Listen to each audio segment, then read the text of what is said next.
Hey guys, welcome back to my channel. So today I'm joined with the wonderful, the beautiful, the one and only Miss Jasmine. Oh god, this is so awful. Yeah, so today we are filming a mukbang, if you hadn't already guessed by all of this food. So Jasmine actually introduced me to the concept of a mukbang, because I've never even watched one. So do you want to like give some flavour as to what it actually is? I actually don't. I don't actually 100% know what it is, but I've watched like 1,000 of these videos on YouTube, and it's basically you just get a whole bunch of food. Right. We've gone for, I think, like, I don't know, we've got some Spanish olives. Over here we've got some rice that you cilantro, made. aguacate, avocado. I'm literally famished. Okay. Try this rice, by the way. I will. Woof! Wait, It's sending me to heaven. I could do these videos more often, to be honest. I'm quite keen to see how this one turns out. So I'm just literally dressing mine with rice, the chicken thing we made, some salad. And I'm just dressing mine with some guacamole. Some salsita. Some rice. Por favor. Guacamole. What about you? You know what? This rice actually looks amazing. One bite, then we answer the questions. Okay, hold on. This is all just gonna Ready? Okay. 3, 2, 1. The rice you made is so good. That is so nice. The concept of a mukbang tends to follow questions and answers. So before we finish all the food, we don't answer any questions. We are going to start with... You sound like such a lawyer. Would you rather know when you die or know how you die? I would rather know how I die. Because if you know when you're going to die, I think you're just going to be living in fear until that date comes. I mean, no, to an extent. No. When you die, you want to know when you die, so you know exactly how long you've got to live your best life. Let's say, okay, you find out how you're going to die, and they say to you, oh, you're going to die walking down the street and a plant pot falls on your head, and you die, right? You'd be scared for like the rest of your life to go outside because you'd be afraid of that plant pot. No. And then the one day when you work up avoid plant pots at all cost. What's no, and then the one day that you work up the courage to actually go outside would be the day that you die. Whilst if you know that you're going to die at 50, you know, oh, I've got 30 years to live my best life. No. I think that's the way I live my life anyway. Oh, okay. I don't know what age I'm going to die. Could be tomorrow. Wow. Could be after this. So insightful. That's how I live my life anyways. The point is, you live life with death on your shoulder. And to be honest, I don't even want to know when or how. This is a silly question. Sorry, whoever wants that. Where do you see yourself in 5 years' time? 5 years' time, I would be 27. 27. Oh my god. Old. 2027. Do I have salsa on my face? No. I feel like I've got salsa on my face. No. In 2027, I would have, if everything goes to plan, qualified as a solicitor the year before. So I'd be 2 years into it. So excited. Maybe I'll have a kid. Maybe I'll be married. No, stop, because I'm going to start crying. Where do I see myself in 5 years' time? I know where I see myself in the next 2 years.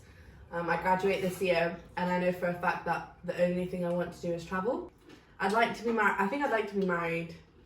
Any eligible bachelors? I'm waiting. Cheers to marriage. Yeah.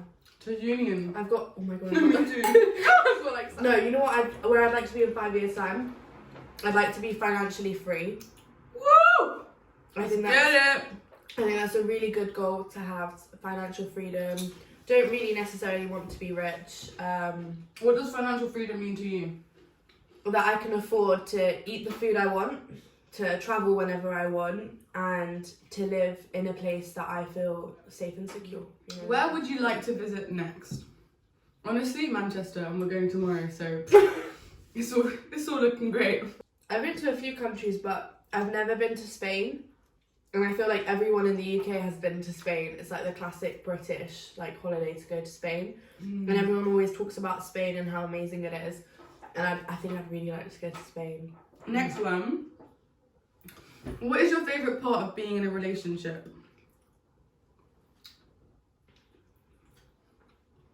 Oh, Well, well. I think the kindness.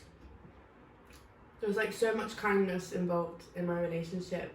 Like the kind gestures, the surprise breakfasts, the like, I don't know, like the words of encouragement, the positivity. Just being with someone who's like super kind, who like makes you a coffee in the morning. No, stop. For me, I would say my favourite part about being in a relationship is that kind of union that you have with someone else. There's also that forward-looking element. You're looking to the future. You're thinking of them as like a partner in life. You know, someone that you might grow a family with, or you know, it's an investment in them as well as yourselves. And I like watching someone else grow and growing together with them. I think that's really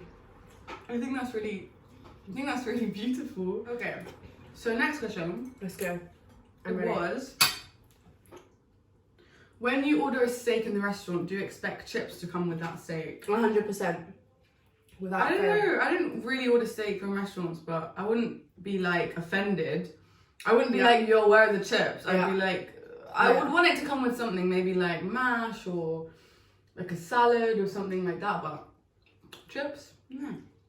Most places, when they charge you for a steak, factor in the price of like the fries, the little rubbish salad that comes on the side.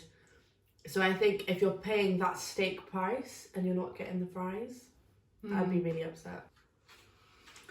Share something that you struggle with. Oh god.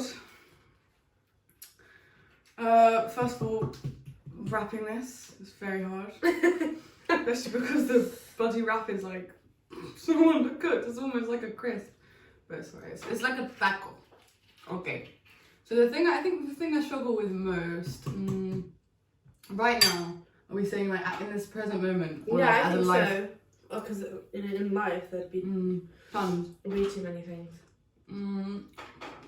Probably like, I know I prioritize things well in my head, but sometimes I leave it to when it, like, I need to feel the pressure to do things.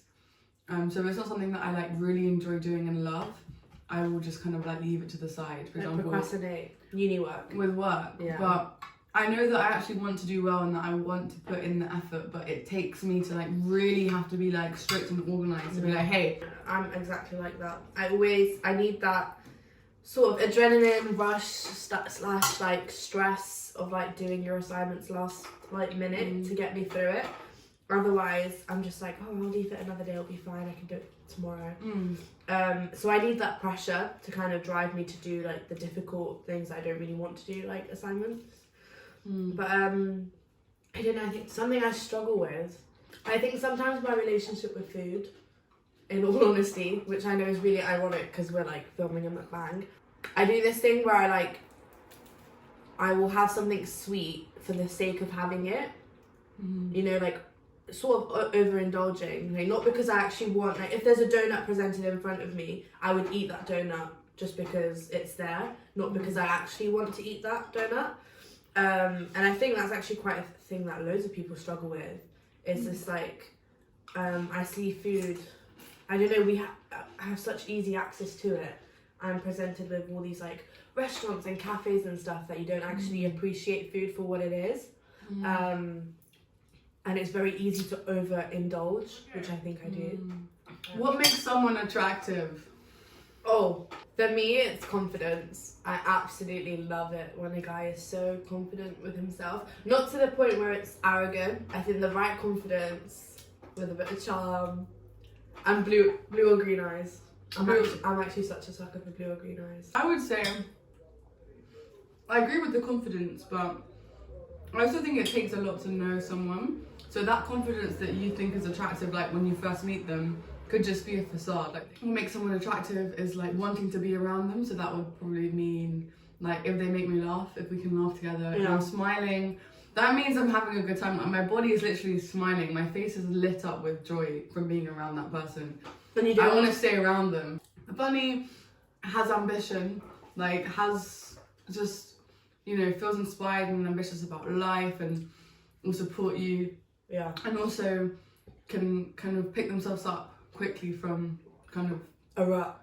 Yeah. Yeah. Because you okay, so linked onto that question then about relationships is how did we meet? How do we know each other? What's our story? You want to start or should I? So, So we tied the knot back in there. yeah.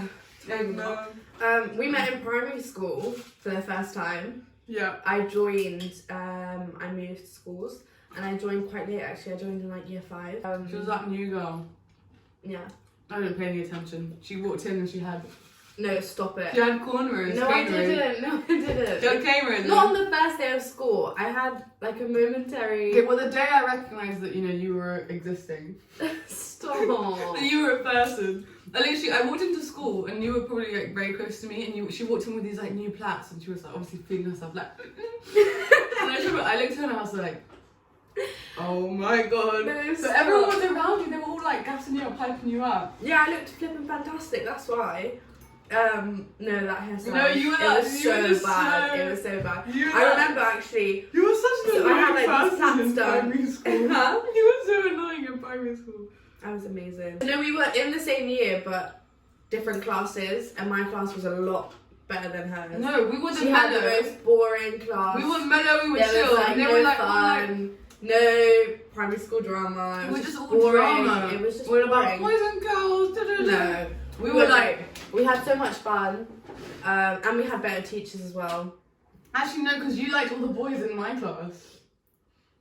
Yeah, it's all coming out. It's all coming out. But yeah, no. So we met in primary school, but we didn't actually become close until. You're right there. No. We didn't actually become close until year 8 or year 9. Of secondary school. So we've been friends since we were like 12, I'd say. 12, 13. So about 10 years now. That's nuts. Aww. Hey, bring up. Aww. Hey, you 3 hands on my face. Yeah, I've licked them as well. Okay, what has been your biggest challenge in life so far? Honestly, or being honest. Yeah. I think dealing with loss. Dealing with loss? Your face went so serious, and you look like you wanted to laugh and cry. I think that's one of the hardest things that you can go through, and kind of like getting out of that rut as well once you're in it. Can be like, it's just awful. So I think that's the biggest challenge I faced, along with like the challenge of uni. Like, I think this isn't spoken about enough as well. Like, uni is so much harder than people make it seem. Not academically, like it's not hard Socially. academically, but I think socially you're put into this completely new environment, away from home. You're surrounded by all these different people from all these different cities, countries, and it's so much to digest in such a short period of time.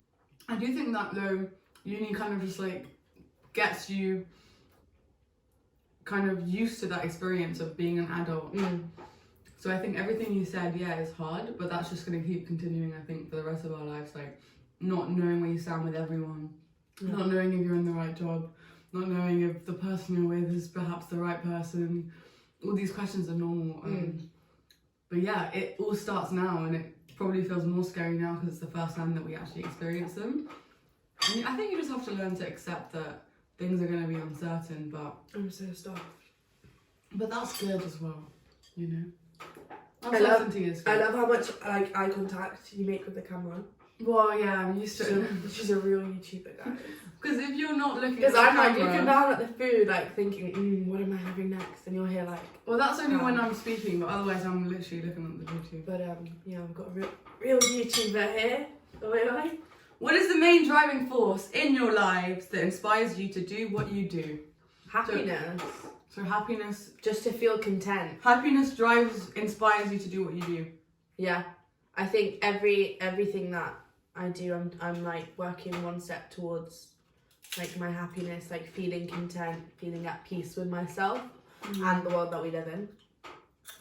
What about you? We are so lucky, I think, in so many ways. Yeah. And that is inspiring because it makes me it makes me re-question those times where I feel, feeling sorry for myself.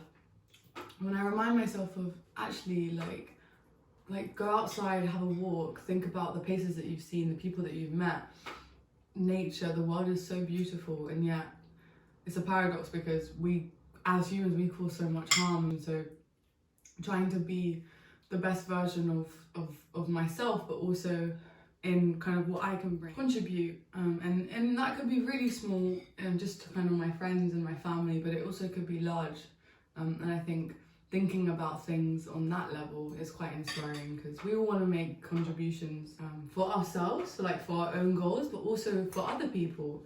We think about all these inspiring figures who have come before us and have made these great changes. Like, that could be us. Yeah. You're so there Okay, Vish asks, what are your top 3 non... That's the only person you've like announced has asked a question. Sorry. Okay, next Vish, question. I hope you don't mind. Sorry. Vish asks, what are your top 3 non-academic tips for a fresher? Oh, Join societies, don't go out every night and get wasted. Keep an open mind and don't be scared, because it's all gonna be fine.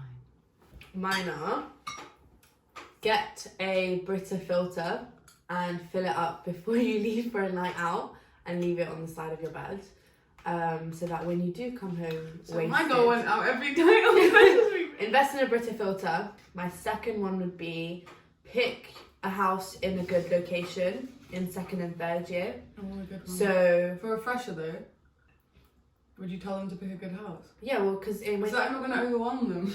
no, but Pick a good house. They're like, who am I living with? But in 1st year you have to decide who you live with the following year. Pick a house in a location that suits you. I think that's fantastic advice. And my last one is also pick the right people you live with as well. No, I think that's terrible advice for a fresher. No, I'll think of something better. Hold on, because that puts way too much like pressure on a fresher. Pressure and pressure. I think don't be afraid to like step out your comfort zones. When you're in 1st year, it's very easy to kind of like stick with the people you meet immediately. Do you think you did that? Yeah, definitely. I think you did that. Yeah. You know, you don't have to necessarily stay within the circle that you first create in 1st year, and don't feel obliged to do that either, because like I said earlier, you learn so much about yourself during your time at uni. So if you feel like you're growing and changing, like it that's okay. So, what's your favourite country that you visited? This was asked by my cousin. Hey, Yshana. The country I think of right now is Mexico, but probably because I've just been there. I knew you were like, gonna say I'm that. just like in that vibe. She's definitely like riding the Mexican wave at the moment. Which is fine. We're allowed to ride the Mexican wave. It's just such a beautiful country. The people are amazing. The food is the warmth, you know. No,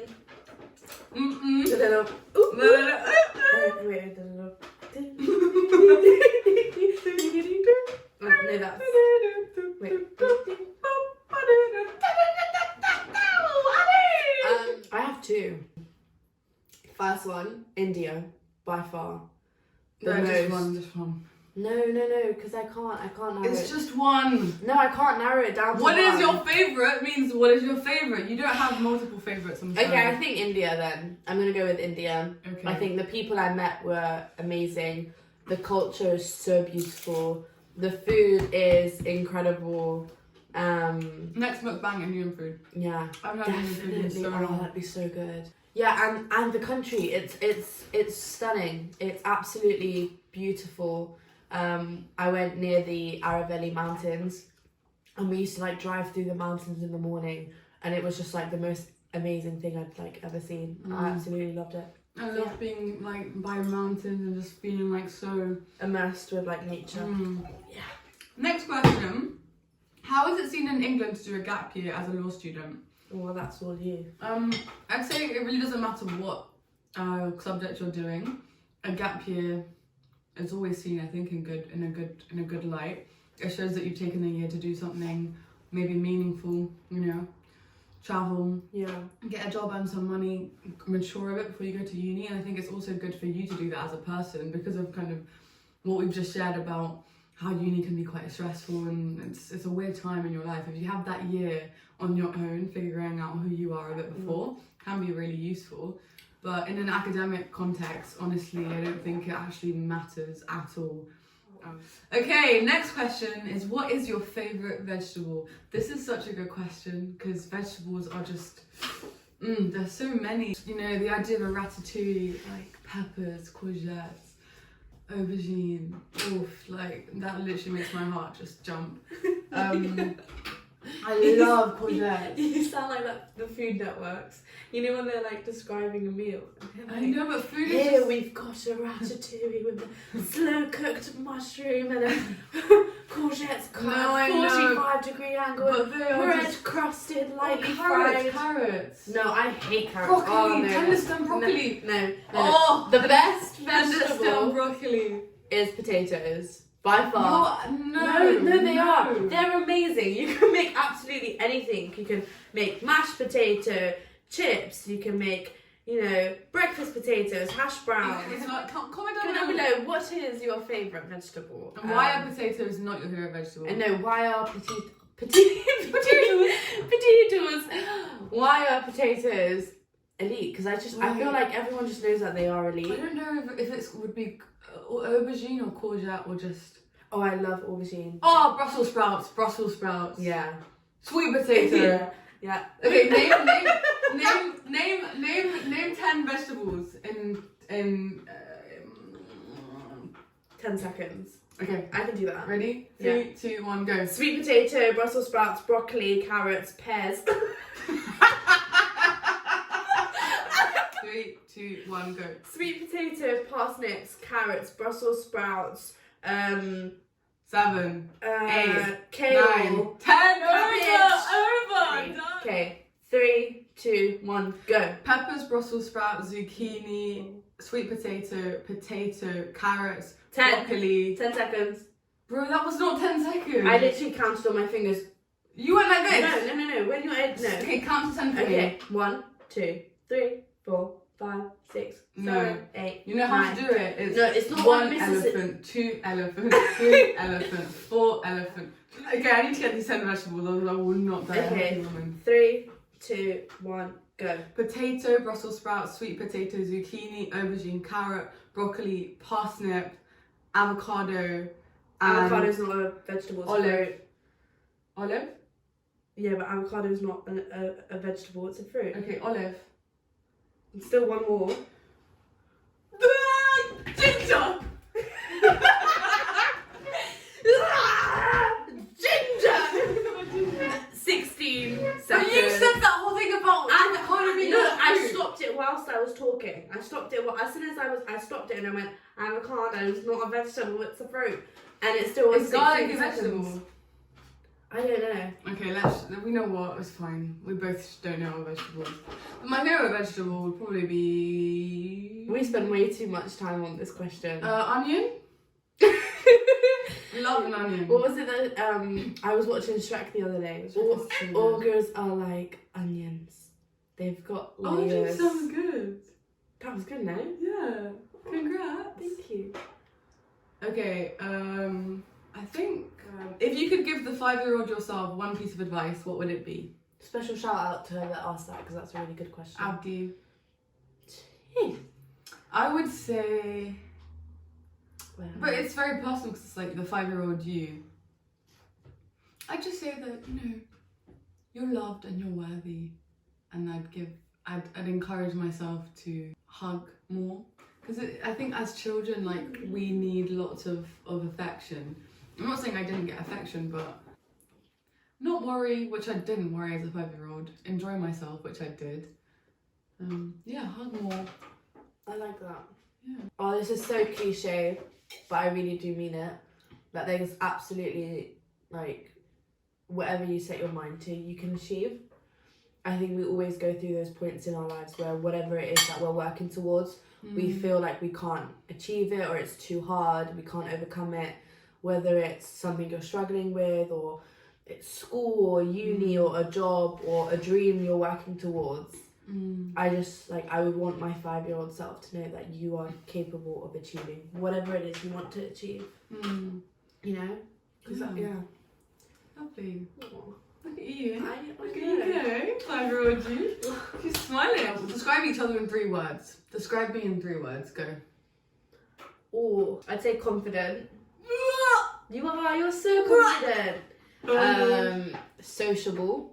Sociable. You're so sociable. I've never met someone who can make friends with absolutely anyone.